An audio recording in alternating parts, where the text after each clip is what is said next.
کا درس انشاءاللہ ہونا ہے۔ 26ویں پارے میں 5.5 سورتیں آئی ہیں۔ سورہ احقاف، سورہ محمد، سورہ فتح،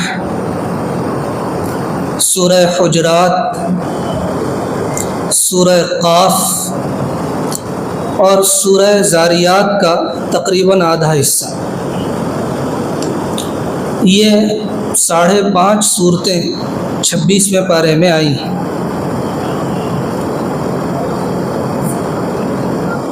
ان 5.5 سورتوں کی ساری تفصیلات 30، 40، 45 منٹ میں بیان نہیں کی جا سکتی، اس لیے انشاءاللہ کوشش کریں گے کہ ہر سورت میں سے قرآن مجید کی کچھ منتخب تعلیمات پیش کی جا سکے۔ سب سے پہلی سورت ہے سورہ احقاف۔ اس سورت میں قوم عاد کا ذکر آیا ہے کہ اللہ تعالیٰ کی طرف سے اس قوم کو عذاب دیا گیا تھا۔ قوم عاد جس علاقے میں بستی تھی اس علاقے کا نام ہے احقاف۔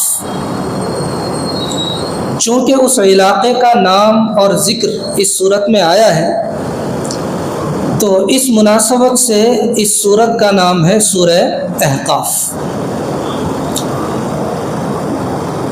اس سورت میں ایک تو اللہ تعالیٰ نے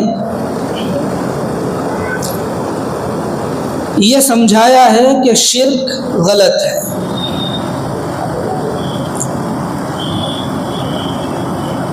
عبادت میں، مدد مانگنے میں، اپنی حاجتیں رکھنے میں اللہ کے ساتھ کسی اور کو شریک ٹھہرانا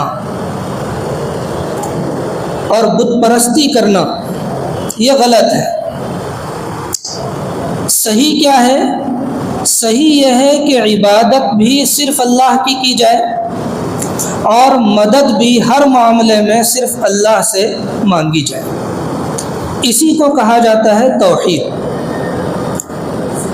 تو شرک غلط ہے، توحید صحیح ہے۔ اس لیے اللہ تعالیٰ نے اس صورت میں بندوں کو شرک چھوڑنے کی اور توحید اپنانے کی دعوت دی ہے۔ ظاہر سی بات ہے، جو چیز غلط ہے اسے چھوڑ دینا چاہیے، جو چیز صحیح ہے اسے اپنانا چاہیے۔ شرک غلط ہے تو اسے چھوڑنے کی دعوت دی گئی ہے، توحید حق ہے اسے اپنانے کی دعوت دی گئی ہے۔ تو ایک بڑا اہم مضمون اور اہم تعلیم اس صورت میں یہ ہے۔ دوسری ایک اہم چیز اس صورت میں یہ بھی آئی ہے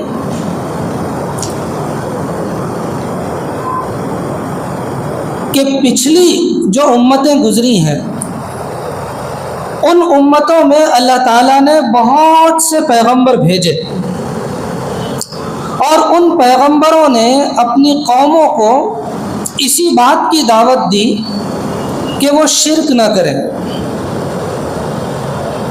وہ توحید پر قائم رہیں اور توحید کے تقاضوں کے مطابق زندگی گزاریں۔ دنیا میں جتنے پیغمبر آئے تمام پیغمبروں نے توحید کی دعوت دی۔ اب جن قوموں نے پیغمبروں کی دعوت کو قبول کیا وہ ایمان والے بنے، مسلمان بنے، اور اللہ تعالیٰ کی طرف سے ان کو دنیا میں بھی سربلندی ملی اور آخرت میں بھی کامیابی انشاءاللہ ان کے نصیب میں آئے گی۔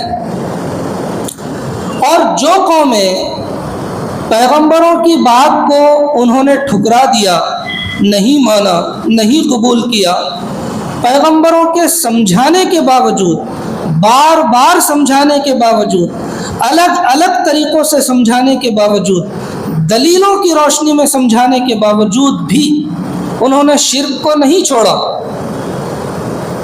توحید کو اختیار نہیں کیا، اپنے کفر پر، اپنے انکار پر جمے رہے، تو اللہ تعالیٰ کی طرف سے دنیا میں ان پر عذاب آیا، ان کا بہت برا انجام ہوا، اور آخرت میں بھی ان کا انجام بہت برا ہوگا۔ تو اللہ تعالیٰ نے کچھ پچھلی قوموں کا اس صورت میں اس پہلو سے ذکر بھی فرمایا ہے، تاکہ ان کی روشنی میں ہم اپنے بارے میں یہ سوچ سکیں اور فیصلہ کر سکیں کہ ہم کو کیا کرنا ہے۔ اگر ہم بھی پچھلی قوموں کی طرح توحید پر نہیں آئے اور شرک کو نہیں چھوڑا تو ہمارا بھی انجام وہی ہوگا جو پچھلی قوموں کا ہوا۔ ایک اور بڑا مضمون اہم اس صورت میں یہ آیا ہے کہ ہمیں اپنے والدین کے ساتھ، اپنے ماں باپ کے ساتھ کس طرح رہنا چاہیے۔ یہ بڑا اہم مضمون ہے۔ اللہ تعالیٰ نے ارشاد فرمایا ہے وَوَصَّيْنَا الْإِنسَانَ بِوَالِدَيْهِ إِحْسَانًا، ہم نے انسان کو اپنے ماں باپ کے ساتھ اچھا برتاؤ کرنے کا تاکیدی حکم دیا ہے۔ اچھا انسان وہ ہے جو اپنے ماں باپ کے ساتھ اچھا برتاؤ کرتا ہے۔ ماں باپ کے ساتھ اچھا برتاؤ کیا ہوتا ہے؟ ماں باپ کے ساتھ اچھا برتاؤ یہ ہے کہ ان کی عزت کی جائے، انہیں ہر جگہ، ہر موقع پر، ہر معاملے میں آگے رکھا جائے، انہیں عزت دی جائے۔ وہ جو کہیں اگر وہ دین کے خلاف نہیں ہے، شریعت کے خلاف نہیں ہے، تو ان کے حکم کو مانا جائے، ان کی بات قبول کی جائے، وہ جیسا کہہ رہے ہیں ویسا کیا جائے، ان سے محبت کی جائے، انہیں محبت کی نظر سے دیکھا جائے، یاد کیا جائے ان کے احسانات کو۔ ایک ماں، اس کا کتنا بڑا احسان ہوتا ہے اولاد پر۔ جب وہ حالت حمل میں ہوتی ہے تو کتنی مشقتوں سے گزرتی ہے، پھر ڈیلیوری کا مرحلہ آتا ہے، کس قدر درد سے گزرتی ہے، پھر دودھ پلانے کا جو مرحلہ ہے، بچے کو پال پوس کر بڑا کرنے کا جو مرحلہ ہے، اس میں وہ کتنی مشقتوں سے گزرتی ہے۔ اور ایسا ایک بچہ نہیں، ایک ماں کے کئی بچے ہوتے ہیں، اور ہر بچے کے سلسلے میں وہ ان ساری مشقتوں سے گزرتی ہے، اور ہر بچے کو اس کی ضرورتیں پوری کرنے کے لیے اس کا باپ دن رات محنت کرتا ہے، سردی نہیں دیکھتا، بارش نہیں دیکھتا، دھوپ نہیں دیکھتا، ہر موسم میں دوڑ بھاگ کرتا ہے، پسینہ بہاتا ہے، تاکہ میں اپنے بچوں کی ضرورتوں کو پورا کر سکوں۔ یہ احسانات ہیں ماں باپ کے، ان کو یاد کرنا چاہیے، اور ان کو یاد کر کے ہمیشہ اپنے ماں باپ کو محبت کی نظر سے دیکھنا چاہیے۔ ان کے ساتھ جب بھی بات کریں تو بہت نرمی سے، بہت عزت سے، بہت احترام سے، بہت ادب سے بات کرنا چاہیے۔ تڑق کر، پھڑک کر، غصے سے اس طرح نہیں بات کرنا چاہیے، بیزارگی کی کیفیت کے ساتھ ایسے نہیں بات کرنا چاہیے۔ اپنے ماں باپ کو وقت دینا چاہیے، ان کے پاس بیٹھنا چاہیے، ان سے ان کے تجربات سننے چاہیے، اور ان کی زندگی کے تجربات سے اپنی زندگی میں فائدہ اٹھانا چاہیے۔ جو اولادیں اس طرح سے اپنے ماں باپ کے ساتھ رہتی ہیں، ان کی دنیا بھی چمک جاتی ہے اور آخرت بھی چمک جاتی ہے۔ اس لیے اللہ تعالیٰ نے یہ حکم دیا ہے کہ اپنے والدین کے ساتھ، ماں باپ کے ساتھ اچھا سلوک کرو۔ دوسری صورت جو 26ویں پارے میں آئی ہے وہ ہے سورہ محمد۔ سورہ محمد میں حضور صلی اللہ علیہ وسلم کا صراحتاً اسم گرامی آیا ہے، محمد۔ دوسری ہی آیت میں ہے والذین آمنوا وعملوا الصالحات وآمنوا بما نزل على محمد وهو الحق من ربهم کفر عنہم سیئاتہم واصلح بالہم۔ تو یہ جو نام نامی اسم گرامی حضور صلی اللہ علیہ وسلم کا صراحت کے ساتھ یہاں آیا ہے، اس مناسبت سے اس سورت کا نام سورہ محمد ہے۔ اس سورت میں مسلمانوں کو جہاد کی ترغیب دی گئی ہے۔ کس کی؟ جہاد کی ترغیب دی گئی ہے، اور اسی وجہ سے اس سورت کا ایک اور نام سورہ قتال بھی ہے۔ جہاد کے بارے میں لوگ بڑی غلط فہمیوں میں مبتلا ہیں۔ لوگ ایسا سمجھتے ہیں اور ان کو ایسا بار بار سمجھایا جاتا ہے کہ جہاد دہشت گردی کا نام ہے، جہاد آتنکواد کا نام ہے، جہاد ٹیررزم کا نام ہے۔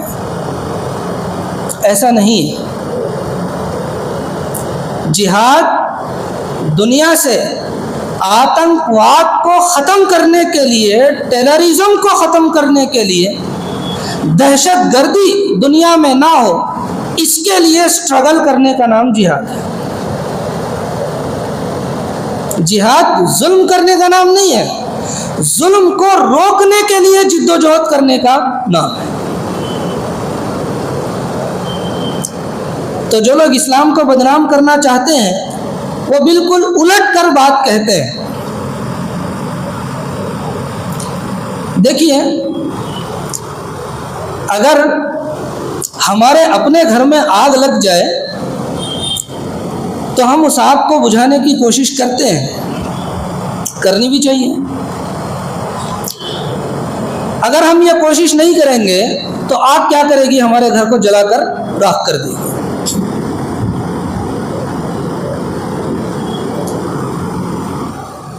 اور اگر ہمارے پڑوس کے مکان میں آگ لگی ہے تو کیا اس وقت ہم کو آگے بڑھ کر اس آگ کو بجھانے کی کوشش کرنی چاہیے یا نہیں؟ کرنی چاہیے۔ یا یہ سوچنا چاہیے میرے گھر میں تو نہیں لگی ہے، میری چیزوں کو تو نہیں جلا رہی ہے؟ جی، ایسا سوچنا چاہیے؟ نہیں۔ ایسا سوچیں گے تو تھوڑی دیر میں وہ آگ یہاں بھی پہنچ جائے گی، اور اگر نہ بھی پہنچے تب بھی کسی کے گھر کو جلتا ہوا دیکھ کر ایسے ہی خاموش رہنا انسانیت ہے کیا؟ یہی جہاد ہے۔ اپنے اوپر ظلم ہو، اس ظلم کو روکنے کے لیے جد و جہد کرنا جہاد ہے۔ دنیا میں کسی قوم پر ظلم ہو رہا ہو تو اس قوم پر ظلم نہ ہونے دینے کے لیے جد و جہد کرنا، یہ جہاد ہے۔ ایک بڑی بلڈنگ میں آگ لگی ہوئی ہو، اپارٹمنٹ ہو، کئی مالوں کا اپارٹمنٹ ہے، کئی فلیٹس ہیں، سینکڑوں کی تعداد میں آگ لگ گئی ہے اس میں، اور فائر انجن جا رہی ہے آگ بجھانے کے لیے۔ تو ساری دنیا میں یہ قانون ہے کہ فائر انجن کے لیے جو ٹریفک رولز ہیں ان کی پابندی ضروری نہیں ہے، اس کو سائرن بجاتے رہنا ہے اور آگے بڑھتے رہنا ہے۔ اب اگر کوئی راستے میں کوئی امیر زادہ اپنی لاکھوں کی اور کروڑوں کی گاڑی لے کر بیچ سڑک میں کھڑا ہوا ہو سگریٹ پر دم مارتے ہوئے، اور وہ فائر انجن سائرن بجاتا ہوا آ رہا ہے، لیکن پھر بھی وہ راستہ نہیں چھوڑ رہا ہے۔ تو ہدایت کیا ہے؟ ساری دنیا میں ہدایت یہ ہے کہ آپ اس کو کچلیے، آگے بڑھ جائیے، آپ پر کوئی کیس نہیں ہوگا۔ کیوں؟ اس لیے کہ اگر اس متکبر انسان کی ایک کی جان کی پرواہ کی جائے گی تو ادھر ہزاروں جانیں برباد ہو جائیں۔ اس انسان کو خود یہ سوچنا چاہیے کہ بھئی کہیں آگ لگی ہوئی ہے، فائر انجن اس آگ کو بجھانے کے لیے جا رہی ہے، تو میں خود راستہ دوں، میں راستے کی رکاوٹ نہ بنوں۔ تو اب اس کو جو کچل کر آگے بڑھ جاتا ہے انجن، فائر انجن، یہ جہاد ہے۔ دنیا کی قوموں پر ظلم ہو رہا ہو اور کچھ متکبر قسم کے بڑے لوگ اس میں رکاوٹ بن رہے ہوں، تو ان رکاوٹ بننے والوں کو کچل کر آگے بڑھ جانا اور اس قوم کو ظلم کے ماحول سے باہر نکالنا، اس کے لیے جد و جہد کرنا، یہ ہے جہاد۔ اس میں کون سی غیر انسانی بات ہے؟ اس میں کون سی غیر اخلاقی بات ہے؟ یہ تو عین انسانیت کی بات ہے۔ ہاں، جہاد کے لیے کچھ اصول ہیں، کچھ شرائط ہیں، کچھ ضابطے ہیں۔ یہ نہیں کہ ہر کوئی ہر گلی میں اٹھ کر کھڑا ہو جائے کہ میں جہاد کروں گا، یہ غلط ہے۔ جہاد کے لیے ایک اسلامی حکومت چاہیے، ایک اجتماعیت چاہیے، بہت ساری شرطیں ہیں۔ پھر جو لوگ جہاد کے لیے بھیجے جاتے ہیں ان کو بڑی ہدایات دی جاتی ہیں کہ کیسے، کن باتوں کا لحاظ کرتے ہوئے جہاد کرنا ہے۔ تو سورہ محمد میں مسلمانوں کو جہاد کی ترغیب دی گئی ہے، یعنی یہ جذبہ پیدا کرنے کی کوشش کی گئی ہے کہ اپنے اوپر ظلم ہو رہا ہو یا دنیا میں کسی کے بھی اوپر ظلم ہو رہا ہو تو تمہارے لیے یہ مناسب نہیں ہے کہ تم خاموش بیٹھ جاؤ، یہ تمہارے لیے مناسب نہیں ہے، تمہیں آگے بڑھنا چاہیے، اپنے اوپر ہونے والے ظلم کو روکنے کے لیے بھی آگے بڑھنا چاہیے، اور دنیا کی کسی قوم پر ہونے والے ظلم کو روکنے کے لیے بھی تمہیں آگے بڑھنا چاہیے، اور جو کوشش تم کر سکتے ہو وہ کوشش تمہیں کرنی چاہیے، قانون کے دائرے میں رہتے ہو۔ اس بات کی ترغیب دی گئی ہے سورہ محمد میں۔ اس کے بعد اگلی سورت ہے سورہ فتح۔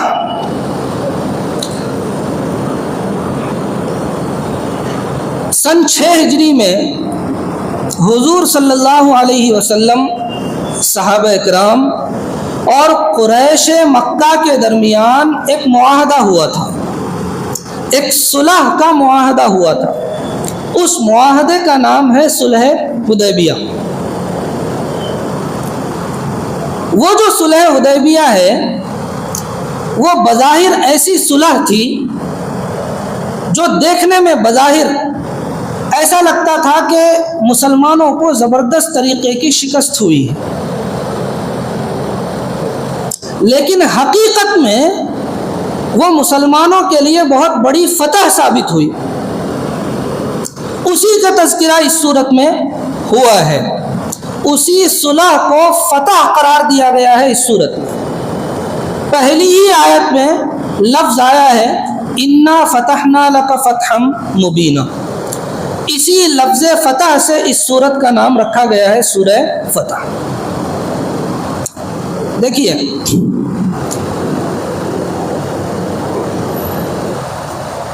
یہ جو سورہ فتح ہے یہ ہم کو کیا سکھاتی ہے، کیا سمجھاتی ہے؟ یہ سورت ہم کو یہ سکھاتی ہے کہ ہم اپنا ایمان مضبوط رکھیں، اللہ اور اس کے رسول کی پوری اطاعت کریں، فرما برداری کریں، اللہ اور اس کے رسول نے جن چیزوں سے روکا ہے، منع کیا ہے، ان سے رکیں، گناہوں سے بچیں، اور اپنے اندر اتحاد پیدا کریں، یونٹی پیدا کریں، ہم ایک امت بننے کی کوشش کریں۔ ان باتوں کو کرتے ہوئے ایمان، تقوی اللہ اور اس کے رسول کی مکمل اطاعت اور اتحاد امت، ان باتوں کو اختیار کرتے ہوئے اگر ہمیں بظاہر کہیں کسی موقع پر ناکامی ہوتی ہوئی نظر آئے تو اسے ناکامی نہیں سمجھنا چاہیے۔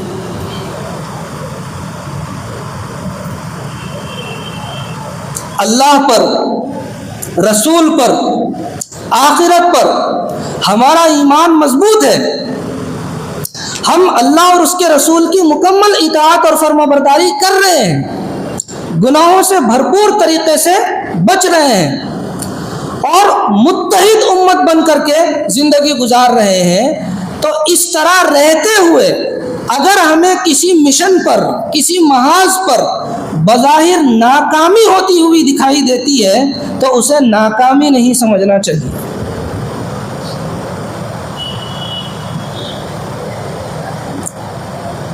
اس طرح زندگی گزارتے ہوئے اگر ہمیں بظاہر کسی مشن پر، کسی موقع پر، کسی محاذ پر ناکامی ہوتی ہے، ہم کو ایسا دکھتا ہے، تو ہمیں یہ سمجھنا چاہیے کہ اس میں اللہ کی بڑی حکمتیں پوشیدہ ہیں، اور جب وقت آئے گا تو اس وقت یہ بات کھل جائے گی کہ جس کو ہم ناکامی سمجھ رہے تھے وہ دراصل بہت بڑی کامیابی کا پیش خیمہ تھا۔ یہ سورت ہم کو یہ سکھاتی ہے۔ صحابہ کرام مضبوط ایمان والے، اللہ اور اس کے رسول کی مکمل اطاعت اور فرما برداری کرنے والے، ہر طرح کے گناہوں سے پوری طرح بچ کر زندگی گزارنے والے اور ایک امت بن کر زندگی گزارنے والے۔ صلح حدیبیہ میں ان کو ایسا لگ رہا تھا کہ یہ تو ہم ناکام ہو رہے ہیں، یہ جو ٹریٹی ہے، یہ جو معاہدہ ہے، یہ جو صلح ہے، یہ تو ہم دب کر کرنا پڑ رہا ہے ہم کو، اس لیے کہ اس صلح میں بعض ایسی شرطیں تھیں، جیسے مثال کے طور پر اس صلح میں یہ شرط تھی کہ مسلمان ابھی تو واپس چلے جائیں، ابھی تو ان کو عمرہ کرنے نہیں دیا جائے گا، محمد بھی واپس چلے جائیں، ان کے ساتھی بھی واپس چلے جائیں، اس سال ان کو مکے میں داخلے کی اجازت نہیں ملے گی، اگلے سال آئے دیکھیں گے۔ اسی طریقے سے ایک شرط یہ بھی تھی کہ صاحب 10 سال کے لیے ہمارے اور آپ کے درمیان جنگ نہیں ہوگی، لیکن ان 10 سالوں میں اگر ہمارا کوئی بندہ آپ کے پاس مدینے میں آ جاتا ہے تو آپ اسے واپس ہم کو کریں گے، اور اگر آپ کا کوئی بندہ ہمارے پاس آ جائے گا تو ہم اسے واپس نہیں کریں گے۔ کیسی لگ رہی ہے شرط؟ یہ شرط کیسی لگ رہی ہے؟ انصاف والی لگ رہی ہے دیکھنے میں، بڑی زیادتی والی لگ رہی ہے، لیکن حضور نے قبول کیا اس شرط کو، اور حضرت عمر رضی اللہ عنہ جیسے بصیرت رکھنے والے صحابی کو بھی اس وقت بڑی بے چینی ہوئی، ان کو بھی ایسا لگا کہ بھئی ہم یہ کیا کر رہے ہیں، کیا ہم حق پر نہیں ہیں، کیا اللہ کے رسول سچے رسول نہیں ہیں، کیا اسلام سچا دین نہیں ہے، تو پھر آخر ہم اتنی دب کر کے صلح کیوں کر رہے ہیں، ایسی شرطوں پر صلح کیوں کر رہے ہیں؟ لیکن حضور نے وہ صلح کی تو بظاہر جو ہے کیا لگ رہا تھا؟ شکست لگ رہی تھی، بظاہر لگ رہا تھا کہ ہم دب گئے، بظاہر لگ رہا تھا کہ ہم ناکام ہو گئے، لیکن 2 ہی سالوں کے اندر اس صلح کے نتیجے میں پورے عرب میں جو ماحول بنا، اس ماحول نے یہ بات ثابت کر دی کہ یہ صلح دراصل بہت بڑی فتح کا پیش خیمہ ثابت ہے۔ تو یہ عظیم سبق ہے جو اس سورت سے ہم کو ملتا ہے۔ اگلی سورت ہے سورہ حجرات۔ اس سورت میں لفظ آیا ہے حجرات کا، آیت نمبر 4 میں ہے ان الذین ینادونک من وراء الحجرات اکثرهم لا یعقلون۔ تو اس میں جو لفظ حجرات آیا ہے اس مناسبت سے اس سورت کا نام سورہ حجرات ہے۔ اس سورت میں بنیادی طور پر مسلمانوں کو کچھ بہت اہم معاشرتی تعلیمات سکھائی گئی ہیں، معاشرتی زندگی کے کچھ اہم اصول سکھائے گئے ہیں۔ معاشرتی زندگی یعنی سوشل لائف، ہماری جو سوشل لائف ہے مسلمانوں کی، ان میں ہمیں کن اصولوں کو ملحوظ رکھ کر اپنی سوشل لائف جینی چاہیے. تو کچھ اہم اصول اس سلسلے میں سکھائے گئے ہیں. جیسے مثال کے طور پر اس میں کہا گیا ہے انما المؤمنون اخوۃ، سارے ایمان والے، سارے مسلمان اسلام کے رشتے سے، ایمان کے رشتے سے بھائی بھائی ہیں. تو جب بھائی بھائی ہیں تو سارے مسلمانوں کو آپس میں کیسا رہنا چاہیے؟ بھائیوں کی طرح رہنا چاہیے. اور بھائی کیسے رہتے ہیں آپس میں؟ بھائی کیسے رہتے ہیں آپس میں؟ ضرورت کے موقع پہ ساتھ چھوڑ دینے والے، مشکل وقت میں ساتھ چھوڑ دینے والے. تیری زندگی ہے بھائی، تو جی لے، میری زندگی میں جی رہا ہوں، ایسا کہنے والے.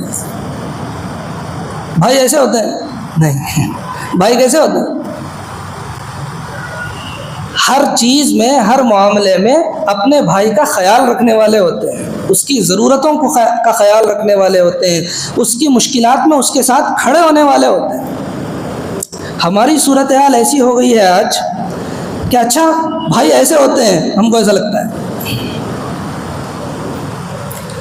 آج کل جو سگے خون کے رشتے کے بھائی ہیں وہ بھی آپس میں بھائی بھائی کی طرح نہیں رہ رہے ہیں. بڑے افسوس کی بات ہے.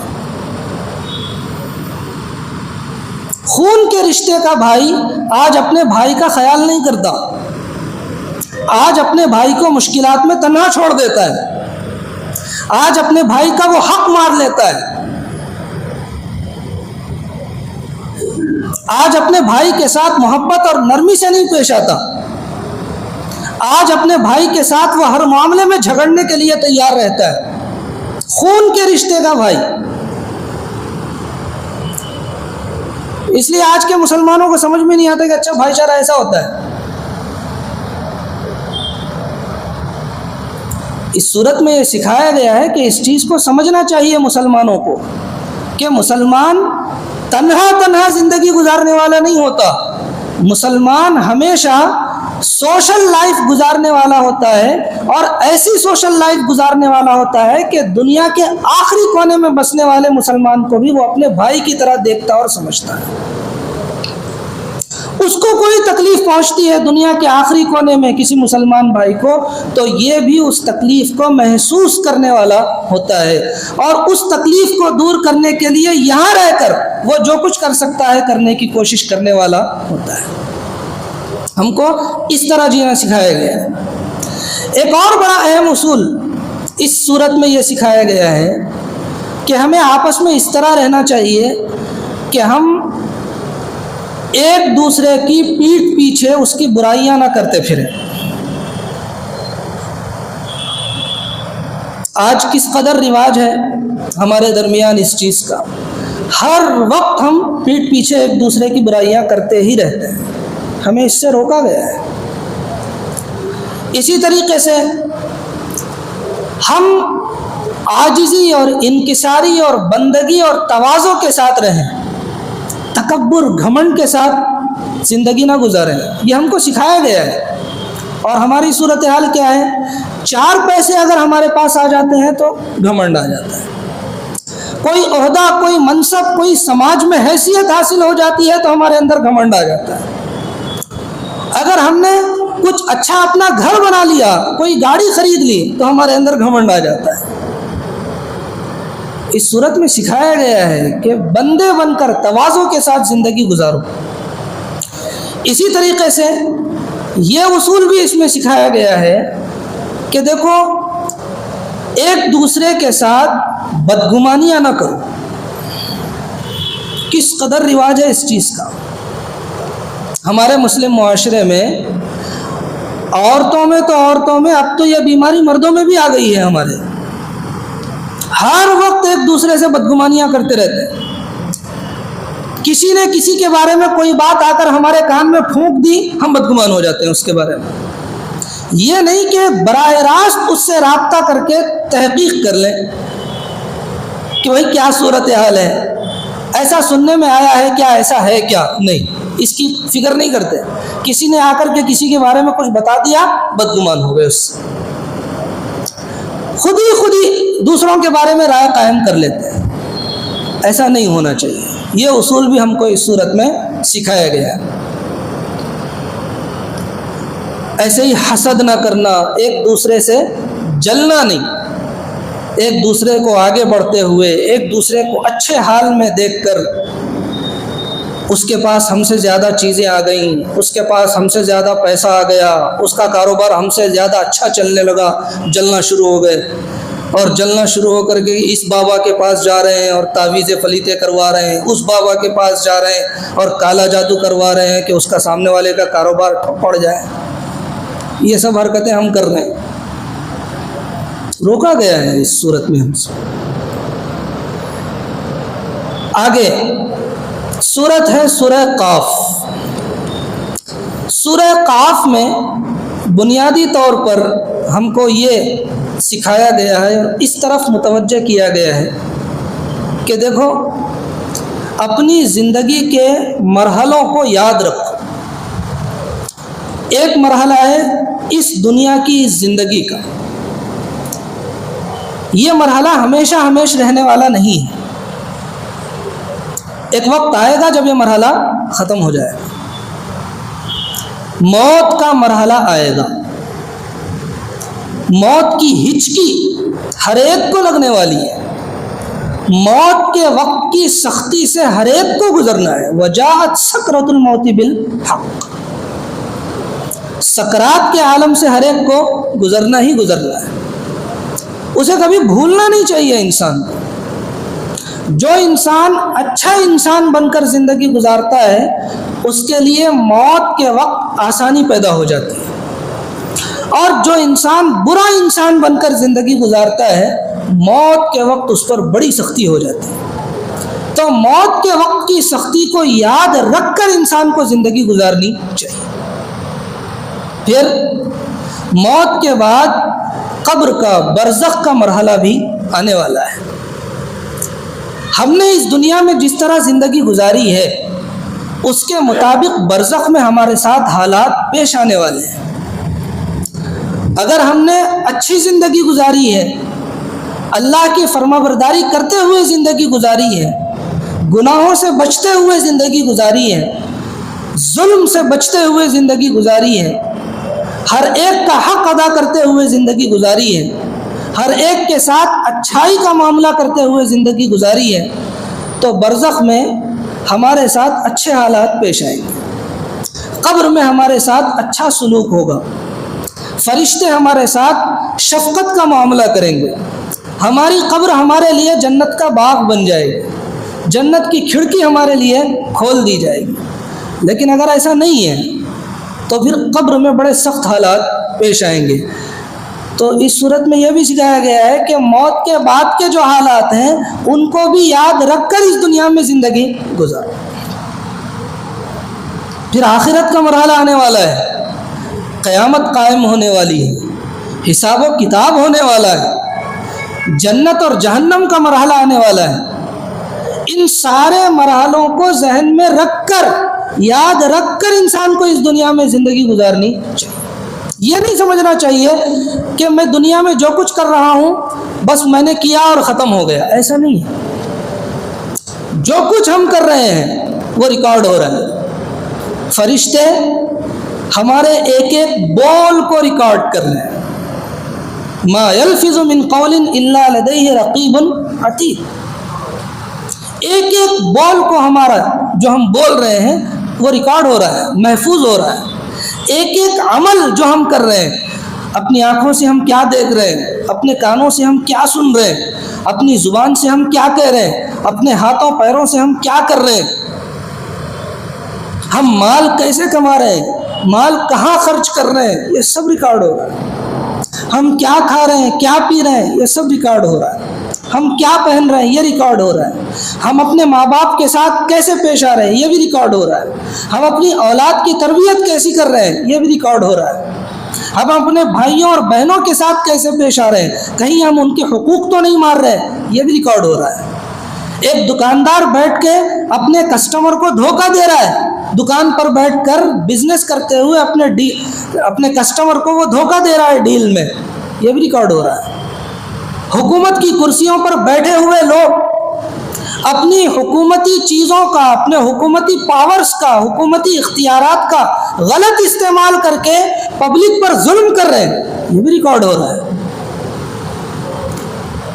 عدالتوں میں جج صاحبان ظالمانہ فیصلے کریں، یہ بھی ریکارڈ ہو رہا ہے۔ ہر چیز ریکارڈ ہو رہی ہے، کوئی چیز چھوٹ نہیں رہی ہے۔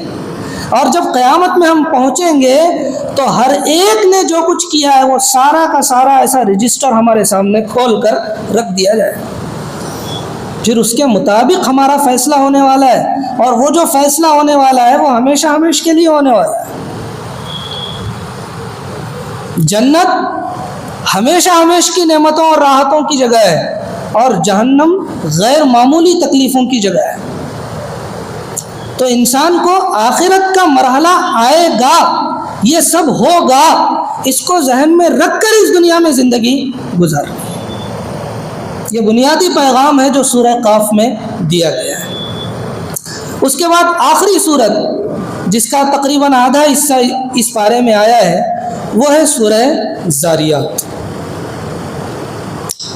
دیکھیے، سورہ ذاریات میں ایک تو اس طرف توجہ دلائی گئی ہے کہ انسان کو مرنے کے بعد کیا ہوگا، اس معاملے میں اللہ کی طرف سے پیغمبروں نے جو کچھ بتایا ہے اس پر اعتماد اور بھروسہ کرنا چاہیے۔ یہ بہت اہم بات ہے۔ مرنے کے بعد کیا ہونے والا ہے، آپ سوچو ذرا، مرنے کے بعد کیا ہونے والا ہے، اس معاملے میں دنیا بھر میں لوگوں کے الگ الگ نظریات ہیں، ہے نہیں؟ دنیا میں بہت سے لوگ ہیں جن کا نظریہ یہ ہے کہ مر گئے، ختم، خلاص، کچھ نہیں، مر گئے، مٹی میں مل گئے، آگ میں جل گئے، پانی میں گل سڑ گئے، ختم ہو گیا ہمارا معاملہ، اب آگے کچھ بھی نہیں ہے۔ ایک نظریہ یہ ہے۔ ایک نظریہ یہ ہے کہ صاحب مرنے کے بعد دوبارہ اسی دنیا میں آئیں گے، پنرجنم ہوگا ہمارا، اور جیسے ہم نے زندگی گزاری ہوگی اس طرح کے یونی میں، اس طرح کے ڈھانچے میں ہم دوسری زندگی میں آئیں گے۔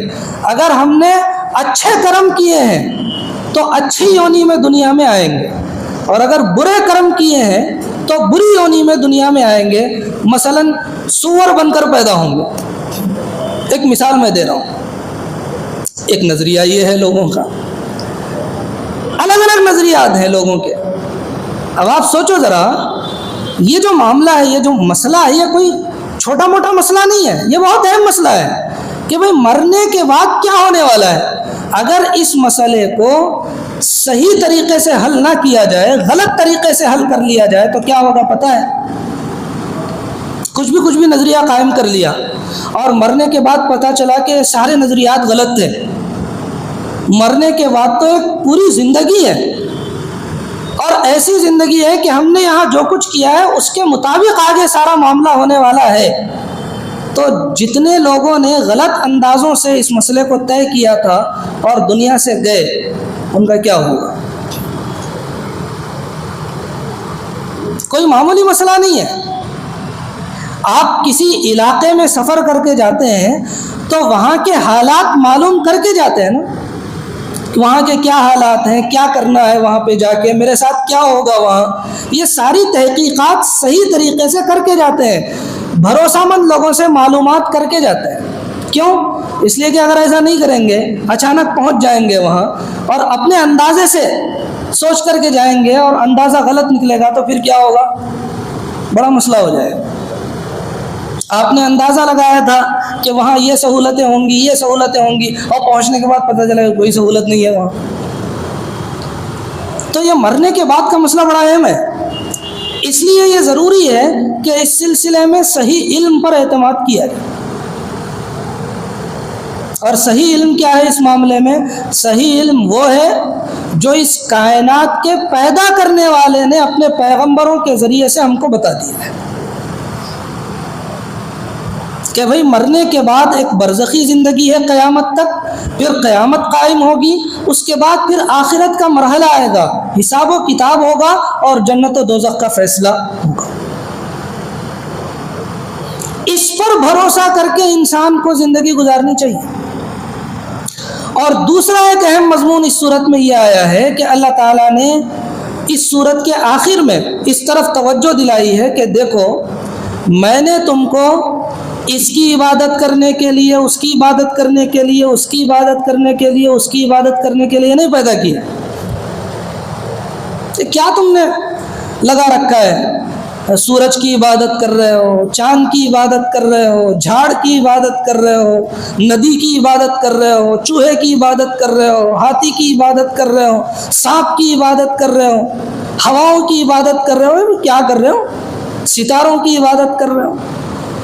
اس کے لیے تھوڑی نہ پیدا کیا تھا تم کو میں نے اپنی عبادت اور بندگی کے لیے پیدا کیا، اپنی پرستش کے لیے پیدا کیا. جن کی تم پرستش کرتے ہو وہ تمہیں رزق دیتے ہیں، الٹا تم سے لیتے ہیں. اور جب تم مشکل میں پھنستے ہو تمہاری مدد کے لیے وہ آ سکتے ہیں. تم مشکل میں ان کو پکارو تو وہ تمہاری پکار سن بھی نہیں سکتے. تو ایسوں کی بندگی کے لیے پیدا کیا میں نے تم کو میں نے اپنی بندگی کے لیے پیدا کیا ہے. رزق تم کو کون دیتا ہے؟ میں دیتا ہوں. مشکلات میں تمہاری حفاظت کون کرتا ہے؟ میں کرتا ہوں. تمہاری ہر ضرورت کون پوری کرتا ہے؟ میں پوری کرتا ہوں. تو تم کو میں نے اپنی عبادت اور بندگی کے لیے پیدا کیا ہے. تو ہمیں کس کی بندگی کرنی ہے؟ صرف ایک اللہ کی بندگی کرنی ہے، کسی کی نہیں کرنی. اور یہی بات ہمیں دنیا کو بھی سمجھانی ہے. تو یہ بنیادی پیغام ہے جو اس صورت میں دیا گیا ہے. بہرحال یہ تھا 26واں پارہ، اور اس میں جو 5.5 صورتیں آئی ہیں ان کی کچھ اہم تعلیمات. اللہ تعالی ہمیں ان تعلیمات پر عمل کی توفیق عطا فرمائے. آمین. وآخر دعوانا ان الحمد للہ رب العالمین. سبحان اللہ وبحمدہ، سبحانک اللہم وبحمدک، ونشہد ان لا الہ الا انت، نستغفرک ونتوب الیک.